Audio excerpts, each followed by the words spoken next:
बिस्मिल्लाहिर्रहमानिर्रहीम। अस्सलाम वालेकुम teachers, welcome back to the Urdu lesson. आज किताब का सफ़ा स्क्रीन पर देख लीजिए। डियर टीचर्स, आपने जैसे लेसन प्लान वर्कशीट्स पर देखी होंगी। आज हम ज़बर वाले अल्फाज, उन आवाज़ों को रिवाइज करेंगे ताकि बच्चे जब मज़ीद अल्फाज देखें और पढ़ें और जब वो इस ज़बर के निशान को देखें अल्फाज के ऊपर तो उस आवाज़ के मुतल्लिक जान सकें। क्योंकि ये बच्चे कारी साहब के पास यकीनन सिपारा पढ़ने भी जाते होंगे, तो ज़बर, ज़ेर और पेश जो है वो इनसे ये अच्छी तरह वाकिफ है। उन्हीं आवाज़ों का इस्तेमाल उर्दू में भी होता है, उर्दू के हरूफ तहज्जी हल्की और भारी आवाज़ों के साथ भी होता है, इसलिए हम हर आवाज़ को रिपीट करेंगे और आवाज़ की सूरत में प्रैक्टिस करेंगे।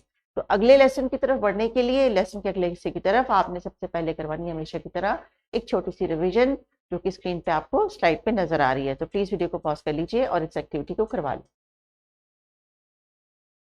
जी बच्चों, अभी आपने टीचर के साथ कुछ अल्फाज रिपीट किए, एक्सीलेंट। अभी हमने करनी है कुछ मजीद रीडिंग करने की कोशिश।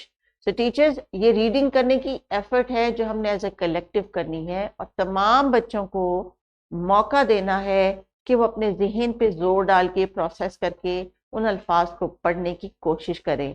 चंद अल्फाज का जिक्र किताब में भी दिया गया है, प्रेजेंटेशन में भी दिया गया है और यकीनन आपके पास मजीद फ्लैश कार्ड्स और रिसोर्सेज तो लाजमी होंगे, क्योंकि वही रिसोर्सेज आपने इस्तेमाल करके इस कॉन्सेप्ट को इस लेसन से आगे तक एक्सटेंड करना है। तो चलिए बच्चों, स्क्रीन पे कुछ तस्वीर नजर आ रही हैं, उनके हम नाम देखते हैं और फिर सोचते हैं कि इनकी शुरू की आवाज क्या है। जबर की आवाज वाले अल्फाज की दोहराई। तस्वीर है एक स्कूल लेके आने वाले बस्ते की। लफ्ज क्या है? बस्ता, बस्ता, बस्ता। ये एक सब्ज रंग की सब्जी है, इसका नाम क्या है? मटर। खरगोश, खरगोश, बस। तो टीचर्स, स्क्रीन के ऊपर आपको जैसे 4 फ्लैश कार्ड्स नजर आ रहे हैं। आपने मजीद जबर की आवाज वाले अल्फाज के फ्लैश कार्ड्स बच्चों के साथ दिखाने हैं और शेयर करने हैं, और अलिफ से लेके बड़ी ये तक के तमाम वोकैबुलरी वर्ड्स आपने बच्चों के साथ आवाज की मदद से दोहराने हैं। जब आप ये एक्टिविटी कर ले तो फिर उसके बाद हम आगे बढ़ेंगे, जहाँ पे हम सिर्फ किताब के सफ़े पे दी गई आवाज़ों को आवाज़ों की तरह पढ़ेंगे, अस्वात की तरह पढ़ेंगे। जैसे कि हम इसको ऐसे नहीं पढ़ेंगे अलिफ ज़बर आ, हम ऐसे नहीं पढ़ेंगे, हम इसकी सीधा आवाज़ की प्रैक्टिस करेंगे। जैसे अ, ब, ह, प, फ, त, थ, ट, थ, स, ज, झ, च, च, ह, ख, द, ध, ड, ढ, ज, र, र, र, र, ज, ž, स, श, स, ज, q, ज, आ, ग, प, q, क, ख, ग, ख, घ, ल, ल, म, म, न, न, व, ह, आ, य, य।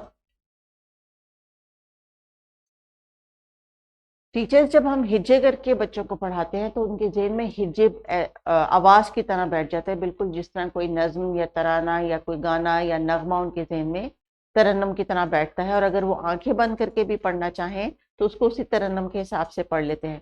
लेकिन बच्चे जो देख के पढ़ते हैं वो होती है रीडिंग। इसलिए आपने हर बच्चे को इस सफ़े पे दी गई जितनी भी अस्वात हैं, अस्वात की तरह पढ़ानी है, हिज्जों की तरह नहीं। मुझे उम्मीद है कि आपको इस मैसेज की समझ आ गई है, और चूंकि अभी हम पिछले कई दिनों से इसी चीज़ को प्रैक्टिस कर रहे हैं और मैं बार बार अपने हर लेसन में ये बात रिपीट करती हूँ कि अस्वात यानी आवाज़ की मदद से पढ़ाएं। इंग्लिश के अल्फ़ाबेट्स भी तो आप आवाज़ की मदद से पढ़ाते हैं, ए, ب، تو یہ بھی اصوات ہی ہیں اور اصوات کی ہی مدد سے بچے ریڈنگ کرتے ہیں. تو چلیے ٹیچرز، ابھی آپ نے یہ ایکٹیویٹی کروانی ہے. بچوں کو کہیں کہ آپ کو بورڈ کے اوپر اگر آپ کوئی آواز یا کوئی لفظ بول رہے ہیں، جیسے کہ آپ کہتے ہیں لکھیں بستہ، تو اس کی جو شروع کی آواز ہے پ، آواز اپنے زبر کے ساتھ. بستہ کی شروع کی آواز ہے ب، تو بچے آپ کو آواز زبر کے ساتھ لکھ کے اسکرین پر دکھائیں گے. اس لیے آپ نے ہر بچے کو کم از کم 3 لفظ بولنے ہیں، یا بچے سے کہنے کوئی زبر کی آواز والا لفظ بولے اور وہ پھر لکھنا ہے.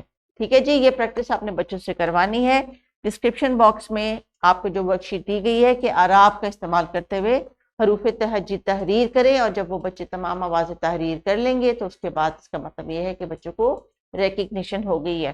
گھر کے کام کے لیے بچوں سے کہیں کہ اسی طرح کے کچھ 5 الفاظ جن کی شروع میں زبر کی آواز ہو وہ ڈھونڈ کے ایک پیپر پہ یا کاپی پہ لکھ کے لے کے آئیں، جن کو وہ کلاس میں لا کے کلاس روم کے سامنے کھڑے ہو کے بتائیں، بآواز بلند پڑھ کے بتائیں کہ میں نے یہ لکھا ہے لفظ، اور اس کے شروع میں اس طرح زبر کی آواز سنائی دیتی ہے. تو ٹیچرز پلیز ٹیچر نوٹ کو فالو کریں، انسٹرکشن کو فالو کریں. کتاب کے صفحے پہ دی گئی جتنی بھی اصوات ہیں، جتنی بھی آوازیں ہیں ہلکی اور بھاری، سب کو آپ نے جو ہے پریکٹس کرنا ہے، لیکن فوکس رکھنا ہے زبر کی الفاظ والے جو الفاظ ہیں وہ. اگر بچے کتاب کا لفظ بولتے ہیں تو وہ تو زیر کی آواز ہے، اور وہاں پہ آپ ان کو کریکٹ کرنا ہے کہ نہیں، کتاب کی بجائے کسی اور لفظ کو سوچیں جس میں ک اوپر کی طرف ساؤنڈ کی آواز آئے، جیسے کہ کاغذ. تو خیال کیجئے گا جب بچے آواز اور الفاظ ادا کر رہے ہیں تو وہ کہیں 2 آوازوں کو آپس میں مکس نہ کریں. اپنا خیال رکھیے. اللہ حافظ.